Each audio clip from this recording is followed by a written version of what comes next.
Hello again, everyone. I'm back for another update.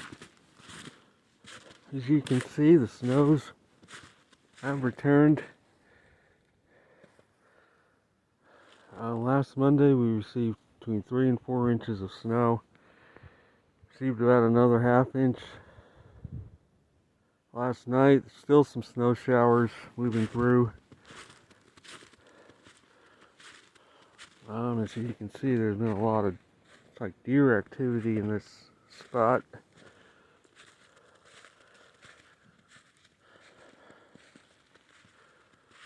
I'm currently walking up this goes through Jefferson National Forest. It's good access to Peters Mountain up this trail from my house.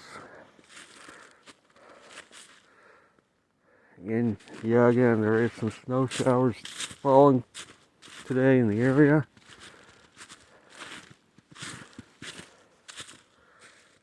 Yeah, lots of deer activity in this little spot here.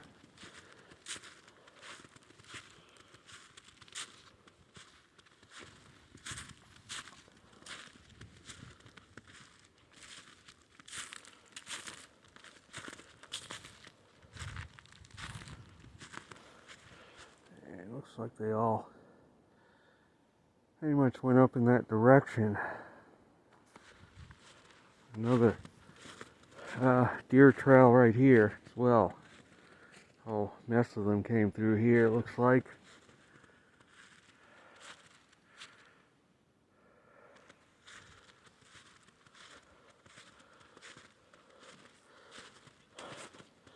So what I'm going to talk about is, it looks like we're going to get several more days of cold temperatures. Before the warm-up I talked about begins here in the eastern U.S. It's already started out in the west and part of the country. However, I do feel that the effects of the Tonga eruption is starting to wear off already.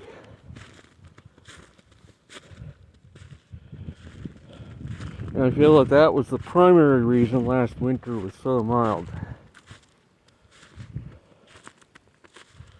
Although they, as I've been talking about, I believe enhanced it even more.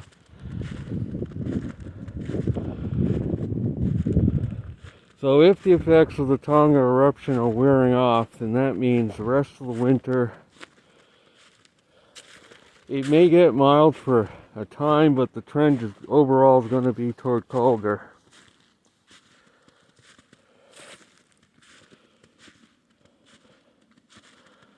Possibly into February and March.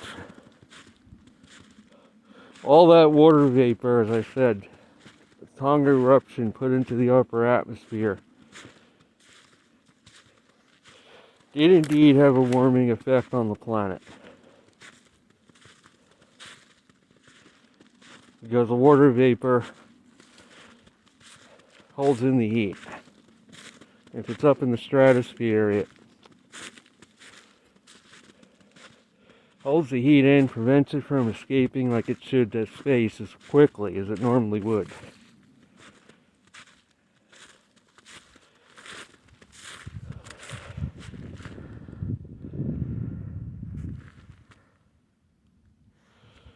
So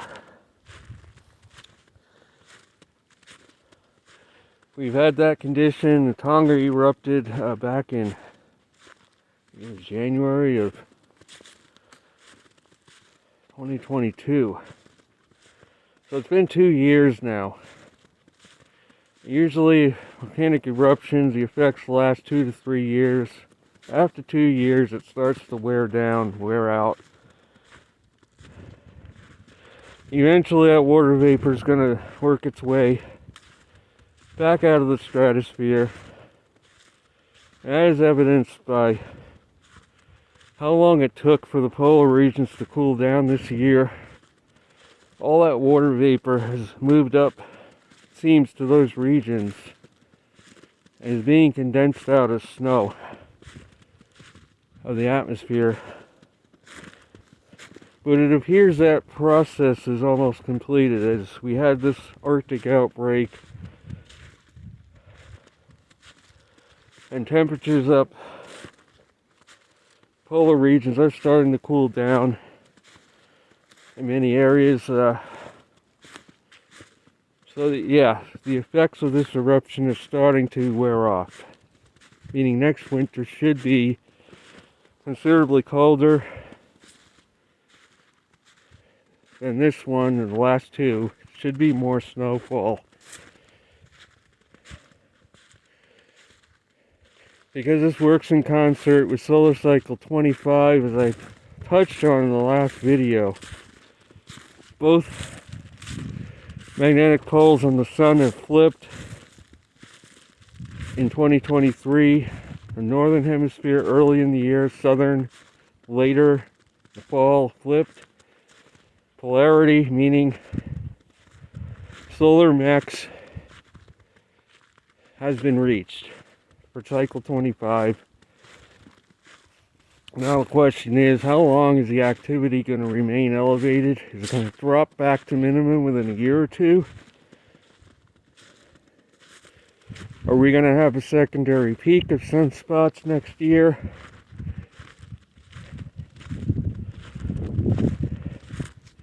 We did have a little bit of a peak this week. It went up as high as 191 count one of the days, but now it's dropped back to 111 today. The cosmic ray count has come up slightly, well,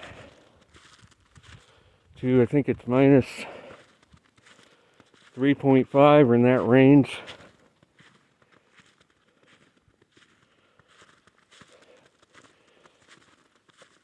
Given the fact that we are having two back-to-back week cycles,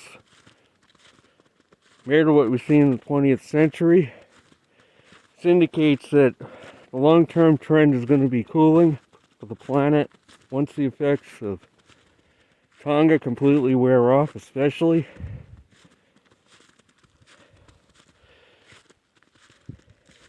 And we can see, looking outside here, this is something we never had all of last year, is snow on the ground for a whole week straight here.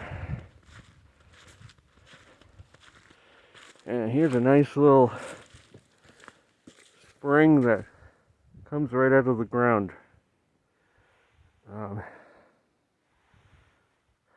I've drank water from here before, from this spring.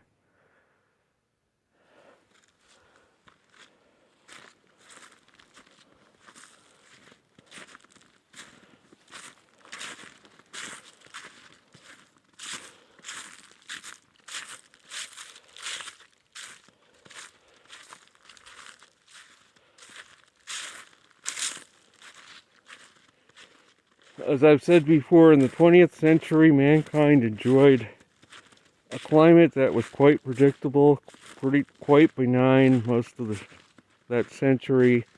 There were a couple of blips in the 70s where we got solar cycle 20, and 60s and 70s that destabilized the weather a bit.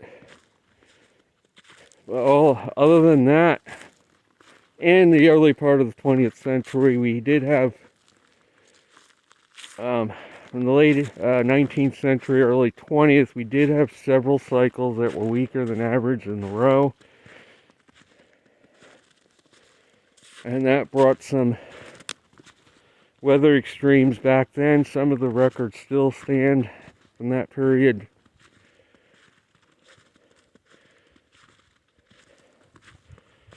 But other than that, the 30s, 40s, 50s, 80s, into the 90s, the weather was comparatively very benign. There goes some deer.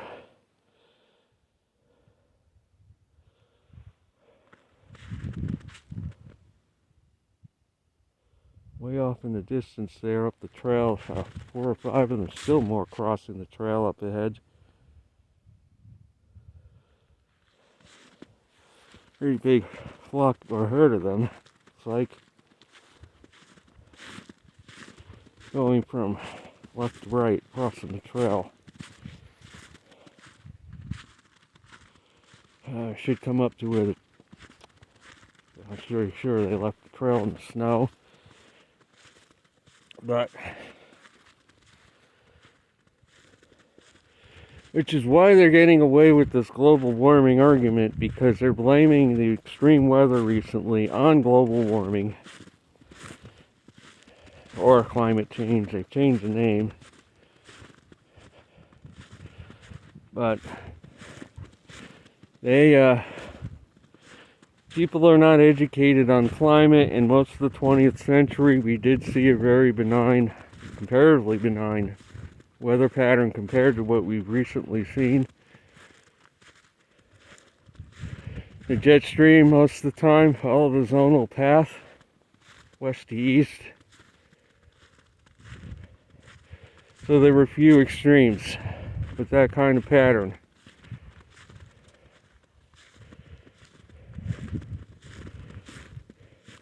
When the pattern is zonal, it's very hard to get a snowstorm in the eastern U.S. You got to have moisture that can come north to create a snowstorm. If the flow is straight west to east most of the time,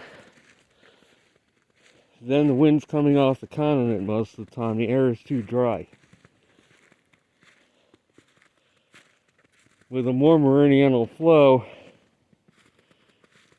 warm air can make it north a lot more frequently, and cold air also can clash with the warm air and create bigger snowstorms.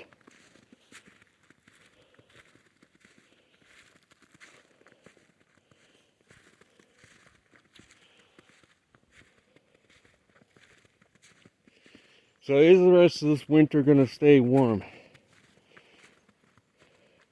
They do seem to be trying to keep manipulating this MJO, but as I said,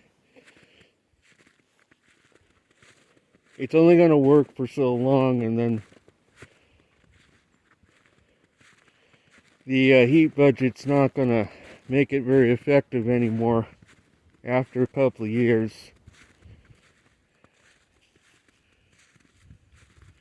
And here's where one of the deer crossed the path right here.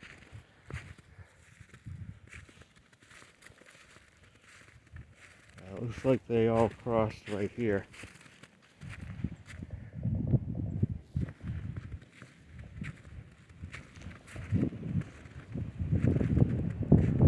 And they went off in that direction, down that hill.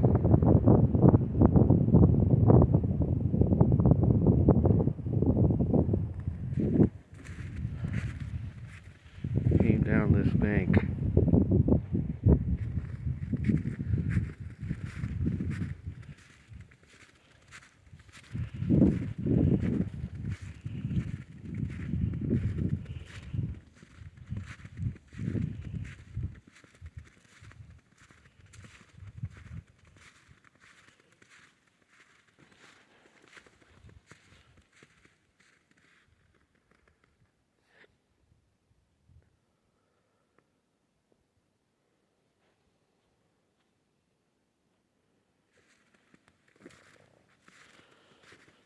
So yes, we do have a January thaw on the way. The snow will probably all be gone by the middle of next week.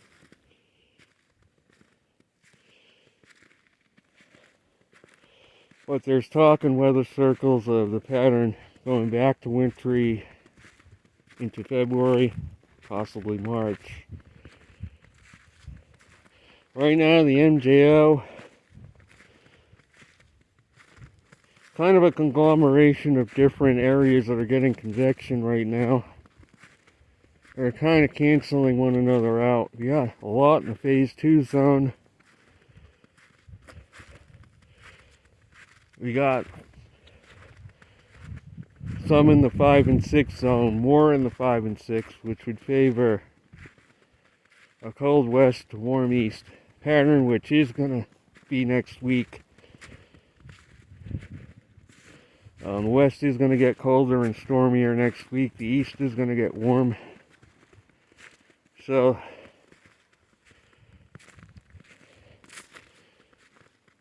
we can see that How long is that pattern going to stick remains to be seen, as there is convection in the phase 2 zone starting to develop, which would favor colder weather in the eastern U.S. beyond next week.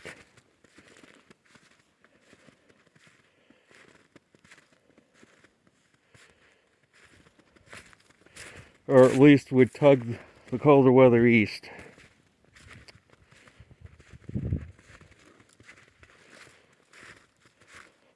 The MJO, there's a lag effect with that.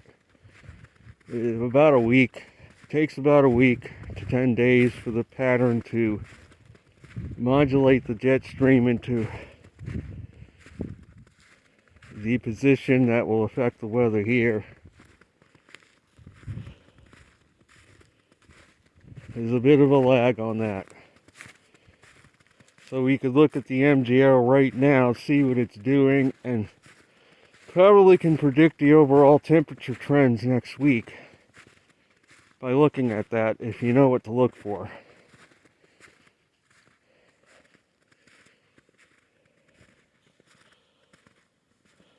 So this is going to be it for this video.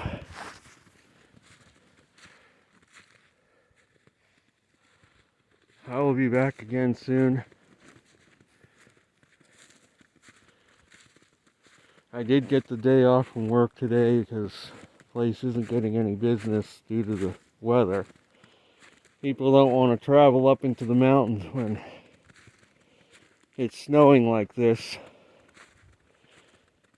So they told me I didn't have to work today. Normally I'd be working right now.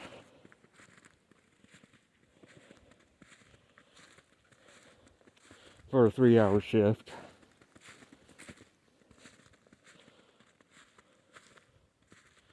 So that is going to be it. I hope you enjoyed this video, found the discussion interesting. I will again be back soon. Maybe one last view.